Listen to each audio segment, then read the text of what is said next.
السلام عليكم ورحمة الله وبركاته. أهلا بحضراتكم في حلقة جديدة من برنامجنا جمهور الأهلي. طبعا لسه متفرجين على المتعة الكروية بتاعت نهائي كأس العالم. من شوية الماتش بتاع فرنسا والأرجنتين خلص، والصراحة احنا استمتعنا يا جماعة، يعني ماتش فوق الخيال. ما كناش نتوقع ان سيناريو الماتش يمشي بالطريقة دي. يعني مشى على أحسن حاجة واللعيبة أمتعتنا. الأرجنتين بدأت بقوة، وبدأت بإن هي اتباغت فرنسا بجونين، ميسي ودي ماريا وبعد كده الشوط الثاني. يعني أنا شايف إن خطأ المدرب بتاع الأرجنتين إن هو طلع دي ماريا ونزل اللعيب التاني اللي هو البديل بتاعه. فده كان خطأ. كان ممكن دي ماريا يعني كان مشغل يعني الجزء الأمامي كان مشغله كويس جدا. فده كان يعني ما كانش تغيير صح. يعني 20 دقيقة كده وبدأت فرنسا تلعب وجالها ضربة جزاء ومبابي لعبها وبعد كده مبابي جاب الجون التاني. صراحة يعني برضو الواحد زعلان على مبابي جدا، لأن يعني الراجل عمل كل حاجة، وراجل تقريبا كان بيلعب لوحده النهاردة. يعني في ناس خارج الخدمة، جريزمان خارج الخدمة، جيرو خارج الخدمة.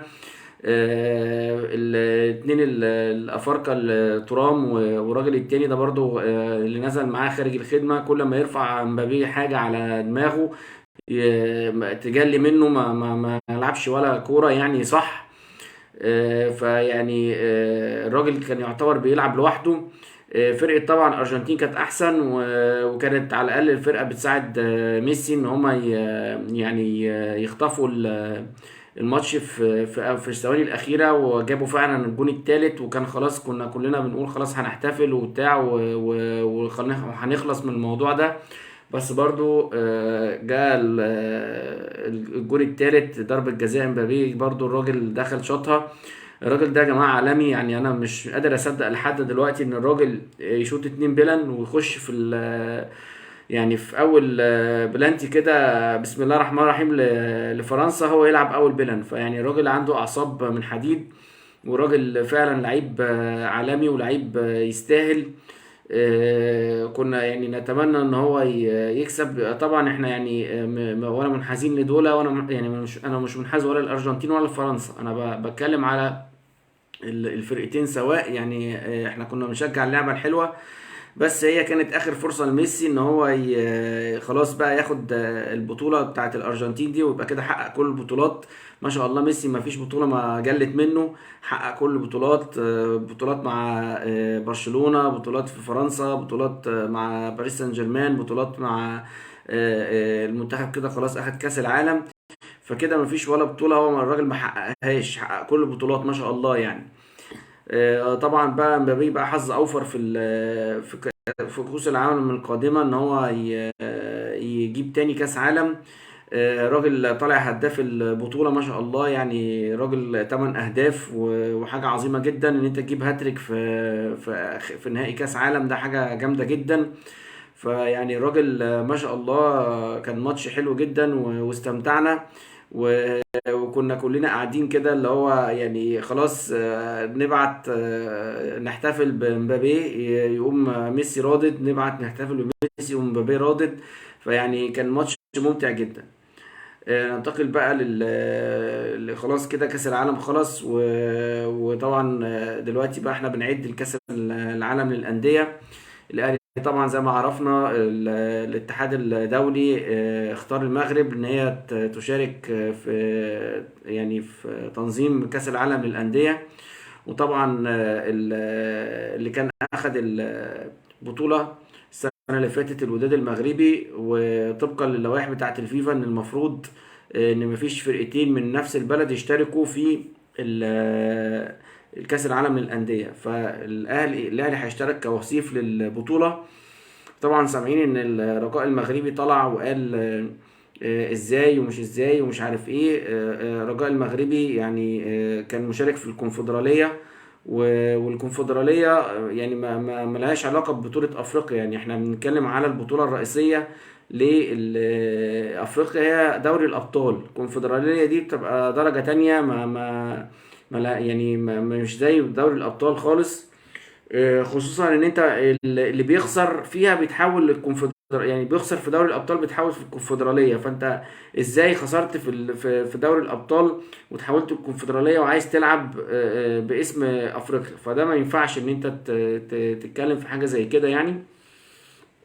الحاجه التانية، طبعا الدنيا قايمه وقاعده على موضوع من ساعه ما قفشه شاط البلن بتاع الماتش بتاع فيوتشر والغرامه ال 200,000 جنيه. الدنيا قايمه قاعده، يعني قفشه عايز يرحل، قفشه عايز يعمل، قفشه رايح الباطن. ناس كتيره بتتكلم قفشه هيرحل، قفشه عمل مع الجماهير كذا، قفشه عمل مع مش عارف ايه كذا. احنا بنقول في الاول وفي الاخر يعني الطلوع من النادي الاهلي ده يعني يعني حاجه خساره مش حاجه مكسب. واكم ما ناس كتيره طلعت من النادي الاهلي وخسرت. يعني اوعى تفتكر ان انت مجدك كله جوه النادي الاهلي. مفيش حد طلع من النادي الاهلي عمل اسم او تاريخ. ويعني العينه باينه، يعني العينه باينه. والناس بتقول اصل قفشه جاب من بيراميدز وتنازل عن جزء من مستحقاته. تنازل عن جزء من مستحقاته انا معاك، بس مين بيراميدز؟ يعني مع احترامي لحضرتك، قول لي كده مين بيراميدز لو سمحت كده. يعني تقدر تقول لي بيراميدز ده ايه على الخريطه الكرويه في مصر؟ ولا حاجه، صفر. صفر على الشمال، ولا قادر يوصل لبطوله، ولا قادر يوصل لحاجه، ولا قادر يوصل لتتويج، ولا اي حاجه خالص. ولا دوري ولا كاس ولا افريقيا ولا اي حاجه. صفر صفر على الشمال. يعني فرقه صفر. فرقه عماله تجيب في ناس تشتري بملايين، وتشتري بفلوس قد كده، وتجيب مدربين، وتجيب مش عارف ايه، وتجيب ايه وتجيب ايه، ولا الهوا. صفر صفر. فانت يعني انا اخدتك من فرقه صفر، حطيتك في منصات التتويج، حطيتك في بطوله افريقيا، حطيتك في كاس العالم للانديه مرتين، حطيتك. فما تجيش والنبي تقارن لي ان انا جايبك من حته يعني واقعه، وجبتك في فرقه بتاخد بطولات، وتقول لي اصل انا اتنازلت. لا يا حبيبي، انت ما اتنازلتش. انت يا حبيبي ما اتنازلتش، انت جيت للمجد. انت لحد دلوقتي الجماهير الاهلي بتحتفل بالقضيه ممكن اللي انت جبتها في ماتش بتاع الزمالك، وصعدنا بيها وكسبنا بيها دوري الابطال. فاوعى تفتكر ان انت يعني ضحيت او كده او الكلام ده. لا، الكلام ده ما تحطوش في دماغك، وما تمشيش بالطريقه دي، علشان خاطر انت كده هتخش في سكه مش حلوه. الحاجة التانية ان انت يعني بتتكلم، او ان انت مثلا الجمهور او مش عاجبك الجمهور، او الجمهور واقف مكانك معاك كتير جدا يا قفشة، واستحمل كتير، واستحمل اللي انت بتعمله، واستحمل الترقصات، واستحمل. اوعى تفتكر ان يعني انت ماشي، انت خدت مع الفرقة دوري الابطال، بس انت يعني كنت سبب في ان احنا يضيع مننا الدوري السنة اللي فاتت، بالاستهتار بتاعك وبالعمايل بتاعتك، والكرة تتقطع منك وتخش جون علينا، والكلام اللي الناس كلها عارفاه. كان في تقصير منك، والدنيا كلها عارفة الكلام ده، ومحدش حاسبك، ومحدش قالك انت لوحدك تشيل موضوع الدوري او لا. احنا حاسبنا اللعيبة كلها. بس يعني اللي بيفهم كورة واللي اتفرج على ماتشات الاهلي عارف من السنة اللي فاتت والسنة دي برضو عملت لنا المشكلة دي في ماتش فيوتشر، وضيعت البلن. وزعلان دلوقتي ان انت اتغرمت 200,000 مع حق. يعني الراجل حقه، يعني الراجل حقه ان هو يغرمك، لان انت رابع واحد المفروض من الناس ان انت تشوط البلانتيات. والنهارده يعني اللي مستغرب له واللي مش قادر افهمه لحد دلوقتي، الاهلي نيوز طالع يقول لك من دلوقتي بنعلن الحرب على كولر، واصل كولر مدرب ضعيف. ايه الكلام اللهبل ده؟ معرفش يعني ايه. يعني احنا بنتحارب من جوه النادي، بنتحارب من مواقع رسميه للنادي. ازاي يعني يا جماعه انتوا توافقوا في حاجه زي كده؟ ازاي ان في موقع للنادي الاهلي بيطلع يقول نحارب كولر من دلوقتي، واصل كولر ضعيف؟ وضعيف ضعيف شخصية ايه؟ ضعيف شخصية ايه؟ انت بتتكلم على واحد بيلعب لك 9 مطوشة ولا 10 مطوشة ما تعادلش غير مرة واحدة. فين انهي مدرب ده بتجيبه من الدار للنار كده يمشي لك في 9 مطوشة زي القشاط، ما يتعادلكش غير ماتش واحد؟ لا، الراجل عنده فكر. الراجل بدأ يحط تشكيل ثابت. الراجل في ناس بتنفذ كلامه في الملعب. الراجل عمل ضغط بيعمل ضغط على الخصم محترم جدا. لا الراجل عنده فكر. مين قال ان الراجل ما عندوش فكر؟ ولا مين قال؟ ولا هنبتدي من دلوقتي شغل موسيماني، وهنبتدي من دلوقتي شغل المحاربه من دلوقتي علشان الراجل اللي ماشي صح. لو هنبتدي من دلوقتي شغل موسيماني قولوا لنا، يعني قولوا لنا وعرفونا، علشان خاطر احنا زهقنا وقرفنا من الكلام اللي بيحصل ده وطريقه ان تطفيش الناس دي. بتطفشوا الراجل على حساب مين؟ طب عشان ايه يعني؟ على حساب مين؟ على حساب الزملكاويه؟ على حساب الناس الهبل بتوع الزمالك؟ ميدو لهبل اللي طالع يقول اصل فوزي لقجع هيعمل حاجه للاهلي. ما المطوشه اتحددت يا حبيبي. انت راجل، انت راجل حمار ما بتفهمش حاجه. يعني انا اسف ان انا بقول الكلام ده وبقول كلام شتيمه في اللايف، بس انت ما بتفهمش حاجه. انت راجل ما بتفهمش حاجه يا ميدو. انت لو بتفهم حاجه تعرف ان المطوشه اتحددت خلاص والبطوله 1 فبراير. لقجع ايه اللي انت بتتكلم عليه والكلام اللي انت بتقوله ده؟ انت يعني لو تقرا كده شويه ولا تفهم تعرف ان المطوشه خلاص اتحددت. والكلام اللي انت بتقوله ده كلام عشان تعمل بيه فرقعه صحفيه لحبايبك الزملكاويه، والكلام اللي احنا عارفينه وفطوطه يطلع يقول الوصيف ومش الوصيف والكلام العبيط ده. الوصيف اللي حضرتك بتتكلم عنه ده قلت لك قبل كده ان نديك على وشك ومعلم على وشك في كاس السوبر، ومعرفتش تاخد منه لا حق ولا باطل. فيعني ارجوكم ما تنسخوش لكلام ملوش لازمه. والناس الاعداء اللي هي اعداء النجاح زي ميدو زي فطوطه وزي الناس دي ما عندهاش اي حاجه غير الفرقعه الاعلاميه. ما عندهاش غير اي حاجه غير ان هي تشكك في قدرات النادي الاهلي، عشان ده اسر ديل يظهر وطالع يقول لك اصل احنا هناخد البطوله بتاعت الدوري المره الثالثه على التوالي على اساس ان هو خلاص ضمن البطوله يعني. فده راجل يعني مريض نفسي. يعني الله يشفيه يا رب. ويعني احنا مش شايفين غير ان في فرقه شبه فرقه اسمها الزمالك بتكسب بالعافيه. البنك الاهلي كسبها 1-0 بالعافيه في اخر ماتش، والراجل فيريرا ده ولا ليه تخطيط دلوقتي ولا ليه اي شكل في الملعب ولا ليه اي حاجه. لو فرقه جامده شويه هتدوس على وش الزمالك ومش هيبقى ليها اي يعني وجود يعني، وهنخلص من وجع الدماغ ووجع القلب ده. طبعا النهارده زي ما شفنا برضو الجماهير الزملكاويه يعني ما اعرفش اقول ايه، برضو المرضى النفسيين طالعين بيقارنوا ميسي بشيكابالا. يعني ما اعرفش إيه المرض اللي هم فيه ده، وايه يعني يعني بقوا زي بالظبط رئيسهم من كوكب اخر وشاربين يعني ما اعرفش منقوع براطيش او حاجه زي كده، وبيقارنوا ميسي بشيكابالا. على اساس ايه بيقارنوا ميسي بشيكابالا؟ راجل ما فيش ولا بطوله ما خدهاش. وده يعني الاخ شيكابالا ده ما عندوش 3 بطولات على بعضيهم. يعني لو روح شوف كده اصغر لعيب في الاهلي هتلاقي واخد بطولات اكتر منه. انت بتقارن ايه بايه؟ بتقارن السما بحته زلطه في الارض؟ يعني انت بتقارن ايه بايه؟ والنبي بلاش شغل المرضى النفسيين ده عشان احنا تعبنا. والاعلام المقرف اللي احنا بن يعني اللي عندنا في مصر بقى مقرف، وبقت حاجه تقرف. مبقاش فيه اعلام محترم، مبقاش فيه اعلام نظيف. كله اعلام على بخطين حمر. ده اللي ماشي وسائد في البلد. يطلع واحد يقول لك الفراخ اهم من النادي الزمالك، ويطلع واحد يقول لك شيكابالا احسن يعني شيكابالا زي ميسي. بلاش الكلام الهرتله ده عشان احنا تعبنا من كلام الهرتله ده وقرفنا منه يعني.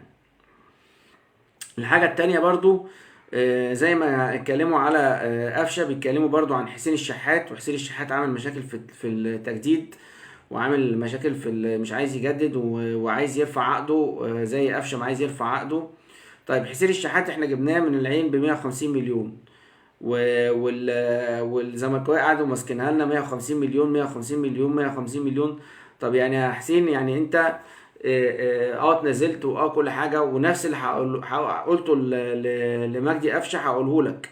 انت برضو رحت العين، معلش العين يعني وصلت مره كاس عالم للانديه ولعبت مره كاس عالم للانديه. انت كل سنه يعني انت قعدت سنتين على التوالي بتخش كاس العالم للانديه مع الاهلي، وتاخد دوري ابطال افريقيا مع الاهلي. يعني عدد بطولاتك اللي انت خدتها مع الاهلي بعدد يعني بتاريخك كله انت وقفشه. يعني انتوا بتتكلموا عن ايه لو انتوا مش عارفين وزن الفانيلا اللي انتوا لابسينها، ولا مش عارفين وزن المكان اللي انتوا بتلعبوا فيه، يبقى المفروض الاهلي مش يقول لهم، مش يعني مش يعمل كده عليكم، يقول فلوس وبتاع، لا يسيبكم ببلاش والله. يعني انا لو من الفرقه، او من الاتحاد من مجلس الاداره يعني، الخطيب وكده، اقول لكم روحوا ببلاش، انا مش عايزكم يعني افرط فيكم كده ببلاش، ما دام انتوا مش عارفين قيمه اللي انتوا فيه، وقيمه الفانيله اللي انتوا لابسينها.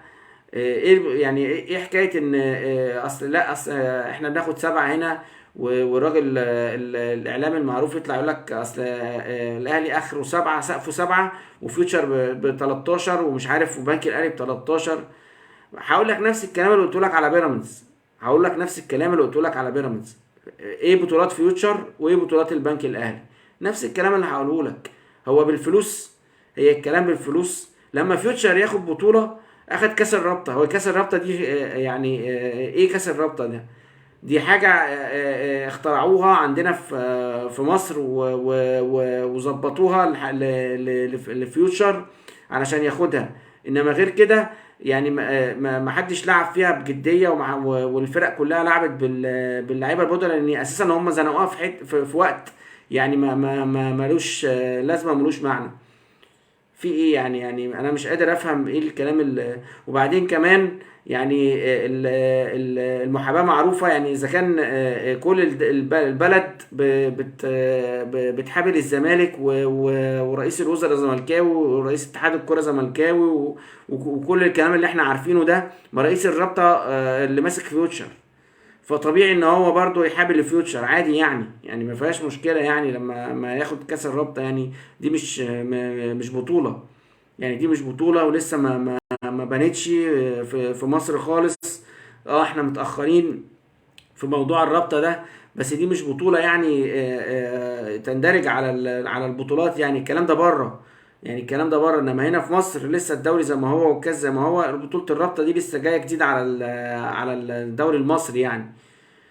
فمش هي دي البطولة اللي انت تقيس وتقول اصل فيوتشر بيدفع 13 وفي الاهلي 7. الاهلي عنده سقف مرتبات، سقف المرتبات ده ما بيتعدهوش. اللي عاجبه على كده يلعب، مش عاجبه على كده ان شاء الله عن امه ملعب عادي. يعني احنا يعني نجيب بدل اللعيب 100 و200 كفايه قوي ان اي لعيب في العالم بعد كده الناس اللي هي لعبت في الاهلي وبتيجي تحترم الاهلي وتقدس الاهلي. اديك شفت فلافيو الاهلي عمل معاه ايه من 3 4 ايام، وكرمه، وراجل بيتكلم كلام محترم عن النادي الاهلي، ويقول لك انا ما شفتش نادي زي كده في العالم، والنادي الاهلي من المصنفين على العالم.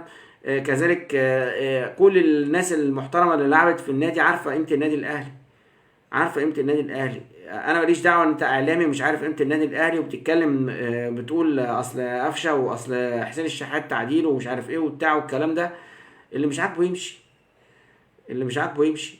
مشينا اللي احسن منهم، ومشينا اللي مش عاجبهم، ومشينا ابناء النادي. انتوا مش ابناء النادي يعني. مشينا قبلكم حسام عاشور اللي شرب من النادي، واكل وشرب في النادي، ومن ناشئين النادي. يعني ده كان حسام عاشور ده المفروض يعني كان اتعمل له اللي ما يتعملش، وفي الاخر لما راح في حضن تركي آل الشيخ، بس بالسلامه يا حبيبي، شوف مصلحتك. حسام حسن وابراهيم حسن نفس الكلام. آه، عبد الله السعيد ورمضان صبحي واحمد فتحي واكرامي نفس الكلام. فيعني احنا ما بنمسكش على حد، وما بن ما بن الاهلي ما بيتلواش دراعه يا جماعه، عشان تبقوا فاهمين يعني. النادي الاهلي ما بيتلواش دراعه، مهما كان ده لاعب ايه، ومهما كان ده عامل ايه، ما بيتلواش دراعه. وبعدين انت حضرتك لو انت بقى جاي بتتكلم بقى في الحق، وجاي بتقول بقى قفشه ومش عارف ايه، والاعلام التعبان يطلع يقول اصل قفشه مش عارف ايه، وقفشه ايه، وقفشه ايه، والاهلي ما بيعملش ايه. طب ما كان كروش خده؟ مش كروش مدرب المنتخب قلته حطمه نفسيا هو ومحمد شريف؟ طب لو كيروش ما لعبوش ليه؟ يعني اذا كان كولر متكبي عليه، واذا كان كولر راجل ما بيفهمش، طب كيروش اللي انتوا جبتوه صفقة من البرتغال عشان السمسرة والكلام اللي احنا عارفينه الحلو، والسمسرة شغالة الله ينور في اتحاد الكورة، ما جابوش ليه؟ ما لعبوش ليه هو ومحمد شريف؟ فخلينا نتكلم كلام واقعي، ونقول كلام واقعي، يعني اللي مش عايز يكمل بالسلامة، يعني مش هنمسك فيه، ولا هنقول لا يقعد او بتاع او كده. الراجل كولر عرف يظبط الدنيا دي، وعرف ان هو يعمل روتيشن، وعرف يقعد امتى الناس، وعرف يشغلهم امتى. انت قفشه وحش هقعدك والعب مكانك برونو سافيو، والشحات وحش هقعدك والعب مكانك كريم فؤاد، او العب مكانك بيرسي تاو.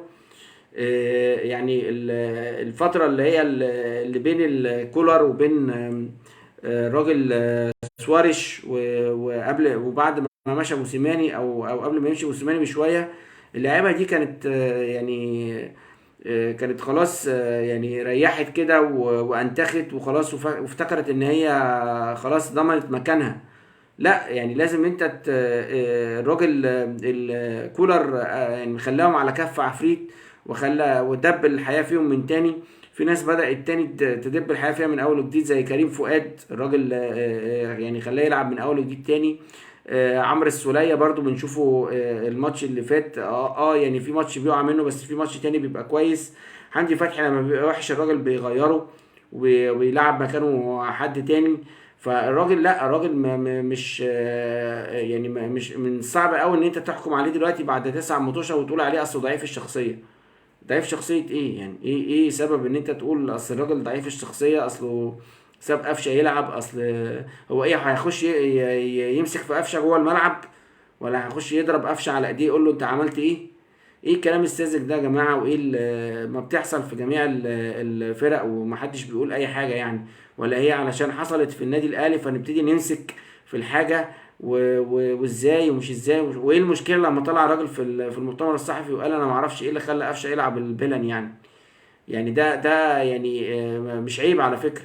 يعني مش عيب؟ يعني المفروض ان هو جوه الملعب هو مش هيتحكم في حاجة زي كده؟ في كابتن فريق، في الناس اللي عارفة نفسها ان هي المفروض بالترتيب تشوط. اذا كان هو هيخش مقفش في الكرة هيخش يشوطها، ايه يعني هيخش له الراجل جوه الملعب يضربه يقول له لا والنبي ما تشوطش؟ لا يا جماعة، مش الفرقة، الموضوع مش كده، والدنيا مش كده. ما اعرفش يعني ايه اللي حضراتكم بتقولوه ده، او ايه اللي انتوا بتعملوه ده. يعني اكثر واقعة كانت حصلت في تاريخ الكورة ما ننساهاش، واقعة ميدو حسن شحاتة. لما كابتن حسن شحاتة حب يطلع ميدو، وميدو قعد يتخانق معاه، ونزل مكانه عمرو زكي وجاب الجون. فيعني يعني انتوا يعني عايزين ايه طيب؟ يعني في ايه اكتر من كده؟ ان يعني يعني مدرب اتخانق مع لعيب جوه الملعب وطلعه، وطلع بالعافيه، وقعد يتخانق معاه وقعد يشد معاه فبتحصل يعني بتحصل ان ممكن لعيب يبقى مصر على موقفه، او بيعاند، او المدرب مش هيخش. وبعدين كولر مش الشخصيه دي، يعني كولر مش الشخصيه اللي هو هيمسك فيه قدام الناس، او لا. الراجل هادي جدا، وراجل مركز جدا. بس برضو الراجل مش ضعيف، بدليل ان هو اخدهم بعد المباراة، قال لهم اركبوا الاتوبيس وخدهم عنفهم وقال ان مفيش لعيب كبير ومفيش لعيب صغير، وي وي وي وي والكلام اللي اتقال في الاعلام ده واللي اتعرف. ف يعني صعب قوي ان انت تقول على مدرب ما كملش 9 ماتشات ضعيف الشخصية. ده انت ما قلتش كده على سوارش، يعني مع احترامي لحضرتك، ما قلتش كده على سوارش اللي ما كسبش ولا ماتش يعني، ولا كسب ماتش وبعد كده خلاص. في ايه يعني ايه التوقيع، وايه ايه نظام الجديد اللي يعني الاعلام النادي الاهلي كمان بيتبعه ده؟ بس يعني فكان النهارده يعني كان في حاجات كده غريبة، ومن امبارح شفناها وتعليقات كده كنا نفسنا نشوفها ونفسنا نقولها. فيعني ان شاء الله نتقابل مع حضراتكم في حلقة جديدة، وان شاء الله يعني ربنا كده يكرمنا في الماتش ان شاء الله الثلاث الجاي ده، ماتش فاركو. عايزين نحافظ على الفرق النقطتين دول، يعني ونروح كأس العالم للأندية كده واحنا يعني ايه أول الدوري، علشان نكيد الأعادي، علشان مستر ميدو بيقول لك الأهلي هيقع علشان هيشترك هنا ويشترك هنا ويشترك هنا، وانا شامم الدوري التالت للزمالك. لا ميدو ان شاء الله يعني هنكسفك وهنسود وشك باذن الله، ما تقلقش. وان شاء الله نتقابل مع حضراتكم في حلقة جديدة من برنامجنا جمهور الاهلي. ما تنسونيش باللايك والشير، والسلام عليكم ورحمة الله وبركاته.